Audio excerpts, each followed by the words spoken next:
Wir sind Jessie und Roberto und seit bald einem Jahr leben und reisen wir in unserem Van Jimmy. Aktuell befinden wir uns in Südostanatolien und wir kommen nicht aus dem Staunen heraus. Diese Woche starten wir in einer versunkenen Geisterstadt, in der bis vor 30 Jahren noch reges Treiben herrschte. Nur 40 Kilometer von der syrischen Grenze entfernt treffen wir später auf alte Freunde und wir lernen die regionale Küche noch etwas besser kennen, um danach in das Gebirge von Zentralanatolien zu stechen. Schön, euch bei diesem Vlog dabei zu haben. Wir befinden uns in Alten Halfeti, einer kleinen versunkenen Stadt am Euphrat in Südostanatolien. Und die möchten wir uns natürlich genauer ansehen.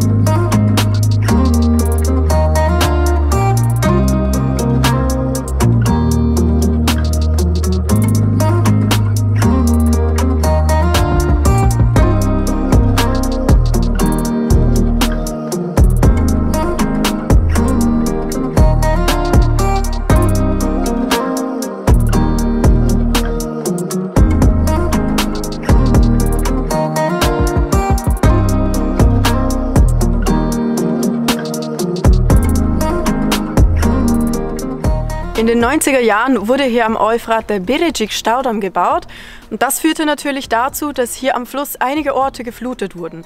So auch 1999 Halfeti, das jetzt eben Eski Halfeti heißt, denn 2/3 der Stadt wurden geflutet und stehen heute unter Wasser. 7 Kilometer flussabwärts steht jetzt das neue Halfeti, wo die Leute großteils jetzt leben. Das Merkmal dieser Stadt ist aber vor allem das Minarett hier hinten, denn die Moschee selbst ist geflutet und nur das Minarett ragt aus dem Wasser empor und das sieht natürlich auch sehr spektakulär aus.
Schon interessant zu sehen, wie einige Häuser komplett durch sind und andere doch in einem guten Zustand sind.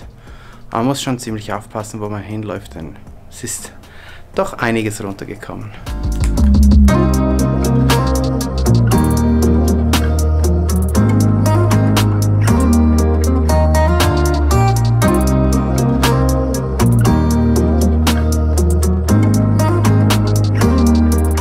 Es ist schon sehr interessant zu sehen, dass teilweise die Häuser in den Fels reingehauen wurden. Hier hinter mir sieht man, das ist ein großes Stück Stein und auf der anderen Seite wiederum sind Felsbrocken als Wand, ja, wie Ziegelsteine aufgeschlichtet worden. Also es ist sehr interessant, das hier so zu sehen und man sieht zum Teil sogar Rußspuren von Feuer. Aber was das für ein Raum war, keine Ahnung.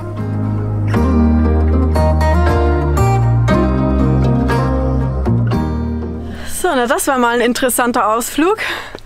Und ja, jetzt sind wir zurück am Van. Man sieht, wir haben einen super Spot gefunden. Gleich über Alt Halfeti haben wir hier diesen Spot mit super Aussicht. Da unten ist das Dorf und gegenüber sieht man sogar eine alte Burgruine. Rumkale heißt sie, glaube ich, und die ist auch sehr bedeutsam. Ja, wir gehen jetzt zurück in den Van und überlegen, glaube ich, was wir die nächsten Tage so machen wollen, denn ich habe noch keine Ahnung.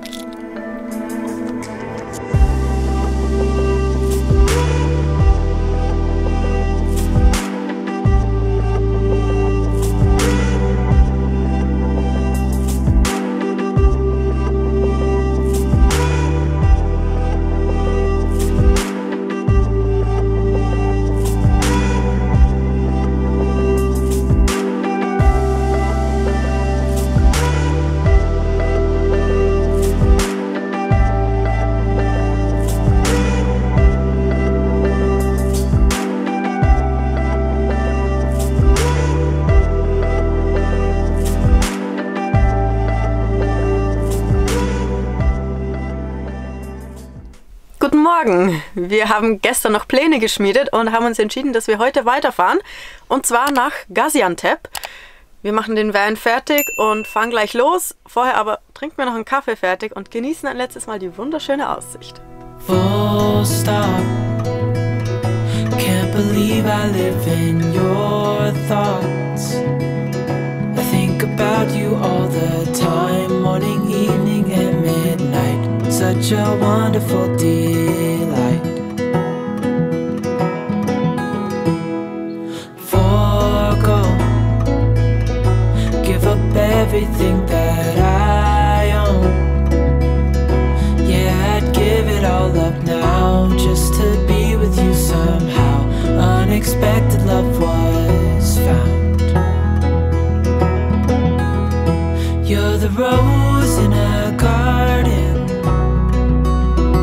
and it shows if I'm honest. You're the leaves in mid-August, and I've come out here to say that I love you. Ooh, ooh, you, ooh, ooh. So slow, hold you in my arms, won't let go. The world around could pass us by, a thunderstorm, a lightning strike, as we hold each other tight. Nach den vielen Kilometern, die wir jetzt gemacht haben, ist Zeit für eine Chai-Pause. Wir haben eine neue Tradition angefangen und zwar haben wir vor kurzem Chai-Gläser gekauft und wir versuchen jetzt wenigstens alle paar Tage mal an einem Nachmittag ein bisschen Chai zu trinken, uns einfach hinzusetzen und runterzukommen. Das ist es ja oft so, dass man auf diese Pausen vergisst oder sich die Zeit nicht dafür nimmt. Wir versuchen das jetzt damit einzuhalten.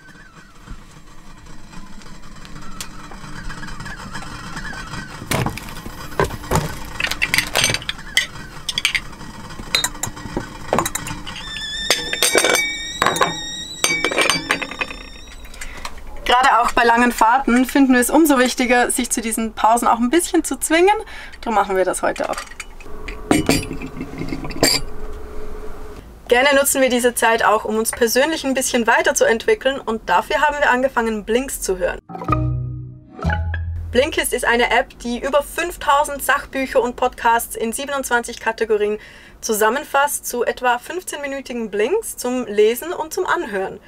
Besonders gefallen hat uns vor kurzem Erfolg durch positives Denken, denn auch bei uns läuft nicht immer alles nach Plan auf dem Weg und ja, das hat uns nochmal andere Perspektiven gegeben zum Positivbleiben und auch das Konzept von geistiger Kurz- und Weitsichtigkeit, wo man sich manchmal von kleinen unmittelbaren Problemen aufhalten lässt oder eben sogar zu träumerisch in der Zukunft hängt, fanden wir sehr interessant. Wir haben natürlich noch weitere Blinks abgespeichert in unserer Liste und wir freuen uns schon, die auch zu hören. Und dazu ist natürlich besonders praktisch die Funktion des Downloads. Nicht immer haben wir guten Internetempfang oder auch genügend Datenvolumen und somit können wir uns die Blinks runterladen, wenn wir gutes Internet haben und dann offline bei Gelegenheit hören. Unter unserem Link, den ihr auch in der Videobeschreibung findet, kommt ihr zu einem 7-Tage-Probe-Abo, aber auch zu 25% Rabatt auf das Premium-Jahresabo. Wir sind sicher, dass für euch auch etwas dabei ist, also schaut doch vorbei. Wir trinken jetzt in Ruhe unseren Chai fertig und dann geht's weiter nach Gaziantep.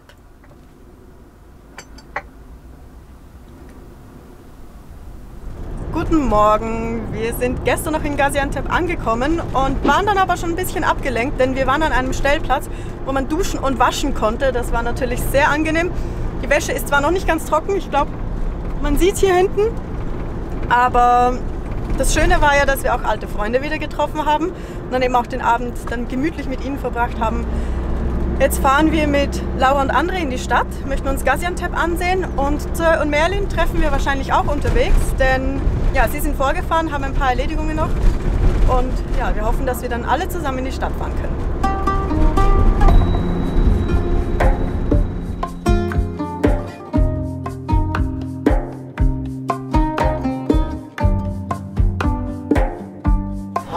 Jetzt sehen wir uns endlich die Stadt an und ich glaube, die beiden sind auch schon fündig geworden.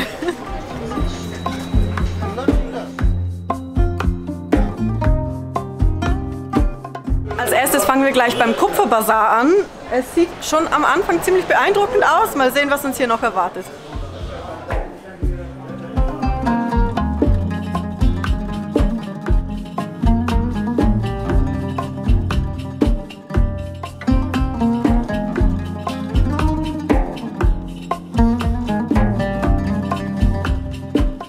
Man sieht, es gibt hier nicht nur die traditionellen Kupferwaren, sondern auch ein bisschen modernere Dinge und auch noch viel anderes, aber es ist schon mal richtig spannend.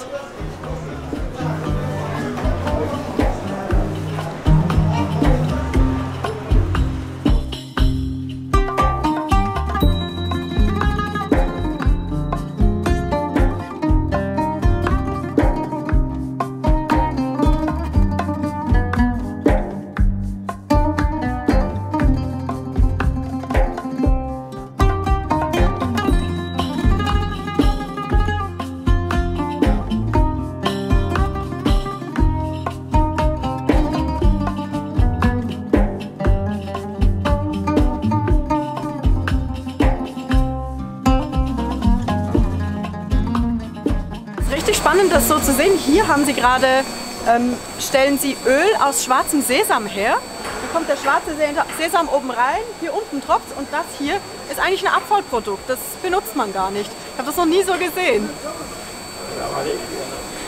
Das ist mega lustig. Das Ding ist richtig, es ist noch ein bisschen warm und es wird richtig hart mit der Zeit. Also man kann es so brechen. Also man sieht, die ziehen wirklich jede Feuchtigkeit, jedes bisschen Öl aus dem Sesam raus und dann ja, bleibt das hier übrig. Sieht fast aus wie Kohle. For 30? 30? Hast du noch Geld? Oh nein. Habt ihr was? Also, wie viel habt ihr? Ich habe jetzt gesagt 30. Ich weiß nicht, ob er einverstanden ist. Ich habe noch 5. Oh Mist. Ja gut, dass ich handle, ne? Ja. 95. Der Preis ist gerade auf 3-fache gestiegen. Ich habe nur 5 zurückbekommen auf 100 Lira. 35. Na gut, das ist doch fair. Ja. Also im Endeffekt haben wir 35 Lira bezahlt. Er hat es jetzt eingepackt. Warte mal. Wir haben ja so ein türkisches Tee-Set gekauft, also die Gläser für türkischen Tee.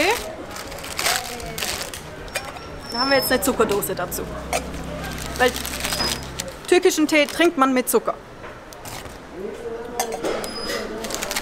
Wir haben uns hier jetzt in ein Café gesetzt und wir haben keine Ahnung, was wir bestellt haben. Wir wollten eigentlich Baklava probieren, denn das ist ja sehr typisch für Gaziantep. Ja, jetzt haben wir Katmer bestellt. Mal sehen, was das ist. Aber wir wissen, wir haben dazu Chai bestellt, also der wird sicher gut sein.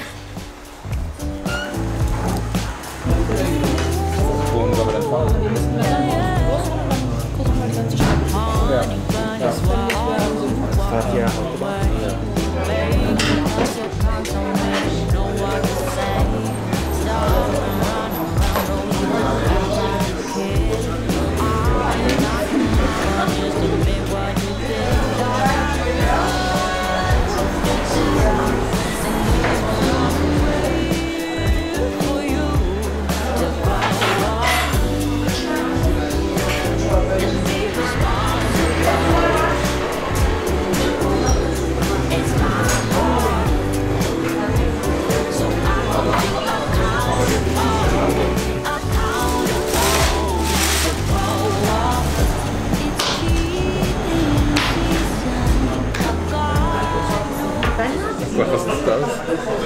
Was haben wir hier bestellt, Leute? Das weiß keiner. Also es heißt Katmer, falls ich das vorher nicht erwähnt habe. Es ist warm und es riecht nach Pistazien. Mal sehen. Oh.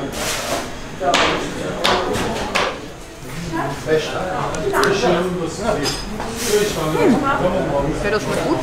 Das ist richtig gut. Das ist lecker. Ich würde sagen, es ist auch so ein bisschen Blätterteigmäßig, oder? Okay, dann probiere ich das jetzt auch mal. Çok güzel.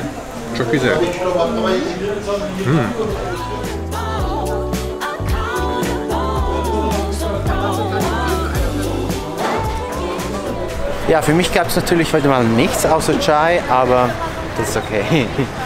Er lässt mich immer im Stich, ich muss immer die Riesenportionen alleine essen, aber ja, ist ja nicht freiwillig.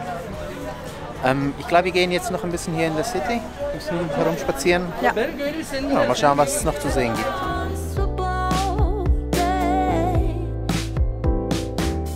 Zoya und Merlin sind jetzt auch dabei und wir sind natürlich gleich neidisch, weil sie haben sich 2 riesige Chick-Köfte geholt und sehen einfach richtig gut aus. Wir sind immer noch voll von vorhin, aber schön, dass sie dabei sind jetzt. Guck mal, wie dick das Brot ist. Seid ihr jetzt alle neidisch, dass ihr euch keine geholt habt? Ja.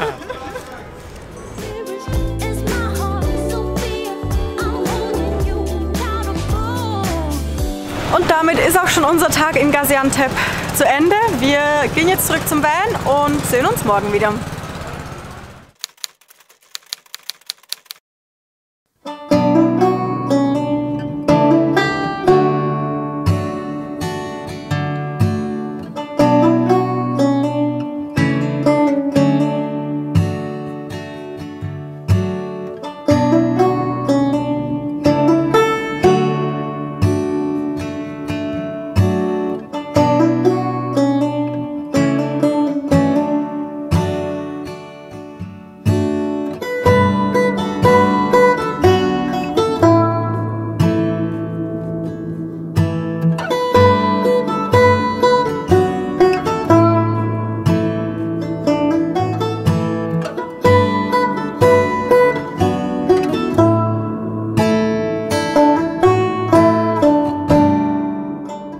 Wie ihr vermutlich aus den Bildern bereits erkannt habt, befinden wir uns mittlerweile in Kappadokien. Wir sind weitergefahren und haben einen wunderschönen Morgen hier verbracht, wenn auch ohne Ballons. Leider sind die heute früh nicht geflogen. Der Wind war wohl doch etwas zu stark, aber die Aussicht war ja auch so wirklich traumhaft. Wir nutzen jetzt den Tag auch noch, um Göreme anzusehen. Das ist so irgendwie so der Hauptort, so wie ich das verstehe, hier in der Region. Und da gibt es sicher auch einiges zu sehen. Und ich würde sagen, dieses Setting ist einfach ideal.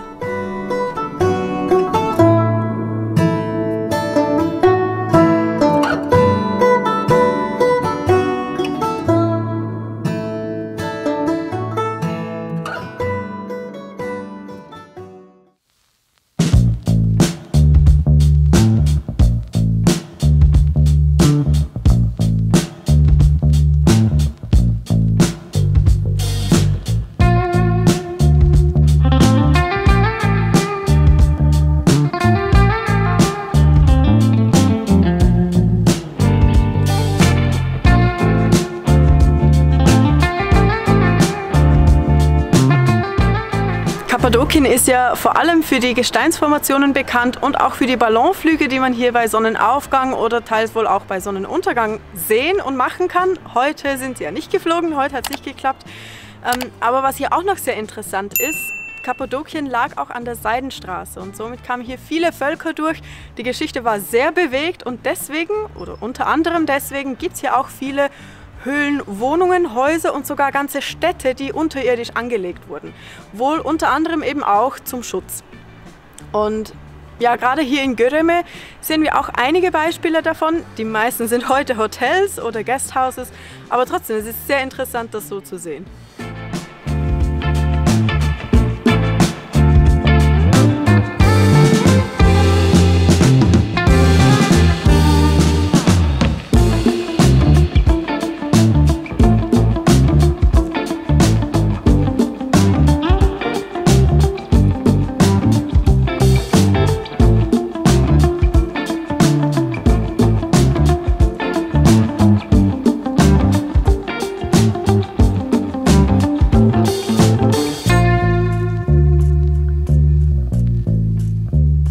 Wir wollten eigentlich nur ein bisschen im Ort herumlaufen und ja, jetzt haben wir einfach dieses Tal entdeckt. Es sieht richtig cool aus. Mal schauen, was es noch zu entdecken gibt.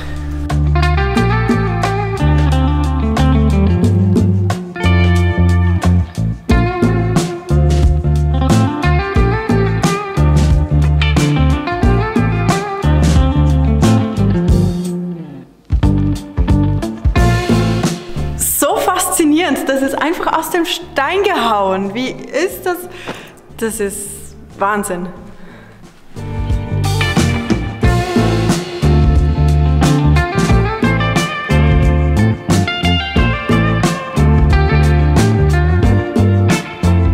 hatten uns vorgenommen, die Türkei nicht ohne einen neuen Teppich zu verlassen. Deswegen klappern wir jetzt alle Teppichläden ab. Also abklappern ist vielleicht stark gesagt, aber wir haben hier reingeschaut, aber da war leider nichts dabei.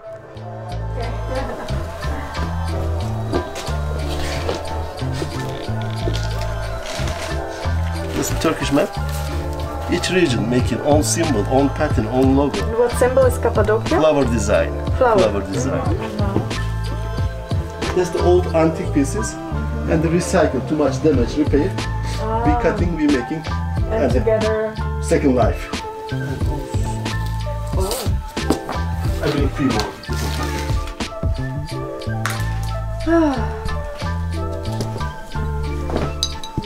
We call Cicim. Another one. Kilim. Unsere Chancen sind gerade ganz schön gestiegen. Wir holen jetzt den Van, denn wir dürfen die Teppiche ausprobieren, bevor wir sie kaufen. Und das möchten wir natürlich machen. Unterwegs, um den Van zu holen, sind wir nochmal in einen Teppichladen.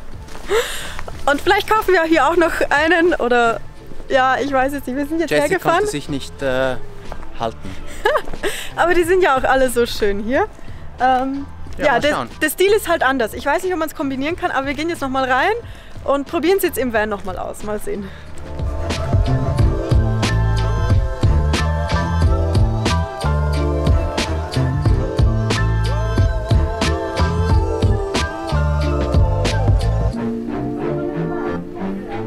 That one, which it has on that one. Yeah. You can see on this one too. Just the proportions are different. Yes, Yeah. yes.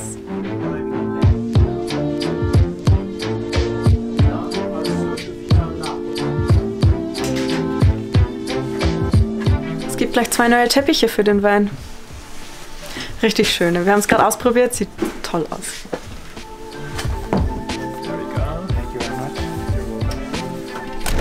Okay, das war jetzt etwas unerwartet, aber ja, wir fahren jetzt noch zum ersten Händler, denn der wartet auch noch mit 2 Teppichen auf uns. Das Leben ist nicht leicht. Sind beide schön. Ja. Drehen wir jetzt komplett durch? Naja. Wir gehen mal handeln. Vielleicht für einen guten Preis nehmen wir sie trotzdem und dann haben wir 4 Teppiche im Van, wo wir nicht mal Platz für 2 richtig haben. Oh Gott. Ja, die Chirpies im Kaufrausch. 900. That's okay. Thank you. Thank you. Also wir waren jetzt nochmal beim ersten Teppichhändler und ja, wir konnten es uns nicht verkneifen. Wir haben die 2 Teppiche gekauft und haben dazu noch einen Kissenbezug dazu bekommen. Also ja, wir haben ganz viele, ganz schöne Andenken an Kappadokien. Zurück am Platz und ja, Göreme hat uns letztendlich doch noch überzeugen können. Ja. Wahrscheinlich mehr wegen den Teppichen, die wir gekauft haben. Aber ich glaube, allgemein hier die Region, die hat sehr viel zu bieten. Ja, also ich würde sagen, wir haben nur noch mehr Bock drauf. Das seht ihr aber dann im nächsten Vlog. Wir beenden für diesmal das Video und hoffen, dass ihr nächste Woche wieder dabei seid. Bis dann. Tschüss. Flussabwärts ein Staudamm gebaut. Das ist jetzt der Birecik. Ich muss das nochmal nachschauen, wie der heißt. Yeah! Wir waren also richtig fortschrittlich vor den paar tausend Jahren. Da der Kühlschrank, da drüben eine ziemlich moderne Matratze. Also war gemütlich da.